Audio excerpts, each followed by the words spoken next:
hockey as he is. Starting out, when I got to know him, he was a scout, an evaluator of talent, very much an advocate of development and developing players and coaches. Three guys there, opposite direction, facing the middle, go.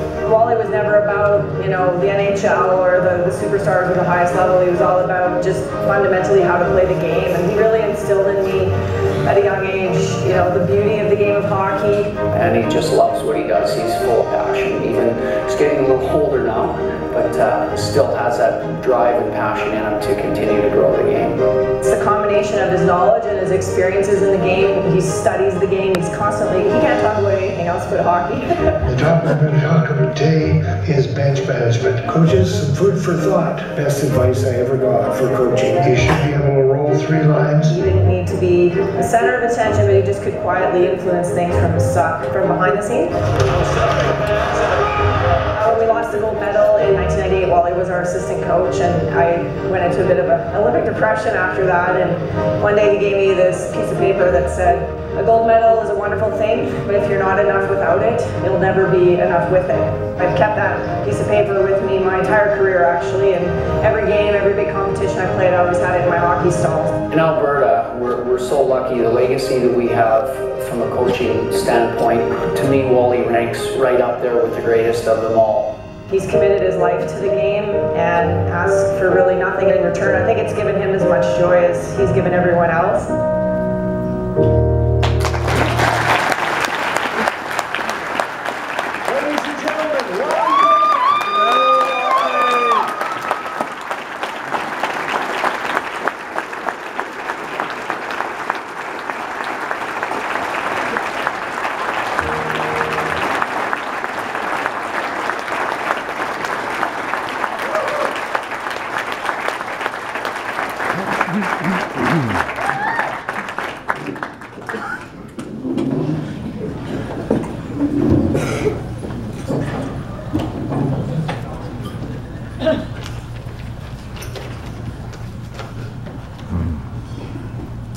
Congratulations, inductees.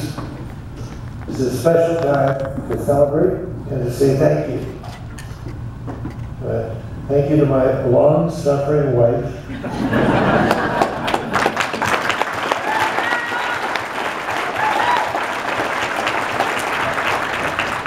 For putting up with me for 51 years. Thank you for your special patience and care since my heart attack in 2007. And thank you to my unique and wonderful daughters, Rena, Stacy, Tara, for your love and support. And a special thank you to our wonderful granddaughter, Lou Tess, for the joy you bring. I love watching you play soccer. My older brother, Boris, is here from Winnipeg. Thanks for all those hand-me-down skates. 3 sizes too big.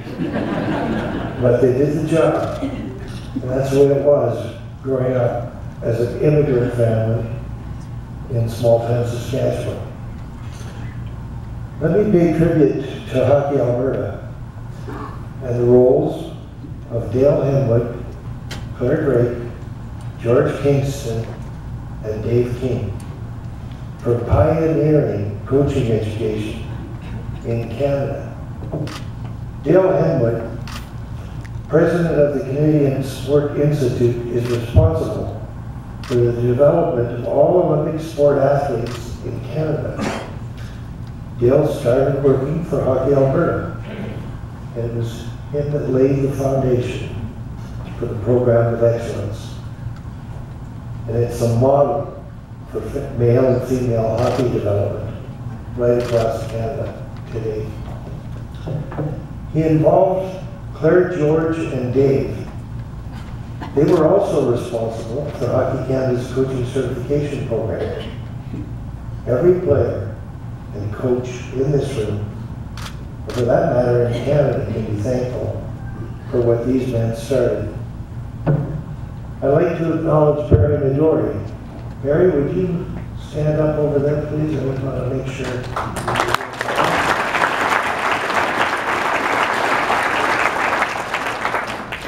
Barry deserves recognition today. He's carrying on the legacy started by Clare, George, and Dave. Barry is a full-time coach mentor for all of Hockey Alberta's programs of excellence, as well as Hockey Canada's under-17 national teams, presently preparing for World Championships. Barry, thank you for taking the time off from the camp in Calgary to join this celebration. Thank you for your ongoing contribution. Now, a little bit about me and who I am. I went to the University of Saskatchewan to play hockey. I managed to complete a degree in kinesiology and education. After graduating, I played 1 year for Father David Bauer's Canadian national team and 1 year of minor professional hockey before returning to my vocation, teaching and coaching.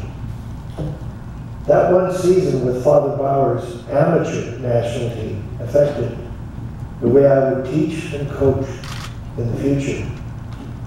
Father Bauer was a teacher, a philosopher, and a very successful coach because he was concerned about the personal growth of the athlete as much as he was about the outcome of the game. He saw the Olympics as an opportunity to build a better world. His influence rubbed off on everyone who played for the national team, especially me. The national team experience led to many opportunities, working with the men's and women's Olympic teams in Canada and Japan. Working with Hockey Canada's National Women's Program was an absolute privilege. It was an Olympic program, a real opportunity to teach and coach receptive Olympic athletes. Father Bauer dreamed of such a program for his boys.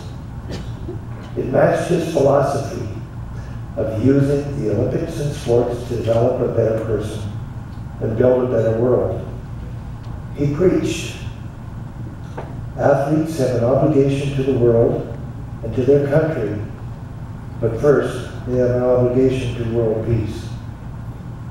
Father Bauer, Clare Drake, and John Wood had common philosophies.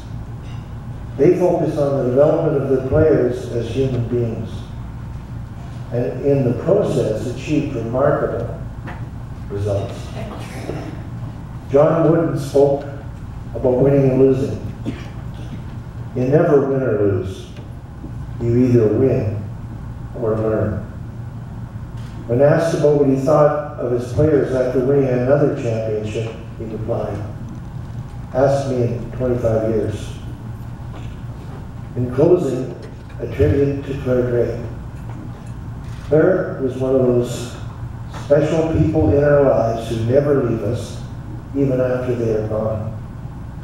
And this is an excerpt from Clare Drake's convocation address to the graduating students at the University of Alberta in 1995, making a difference.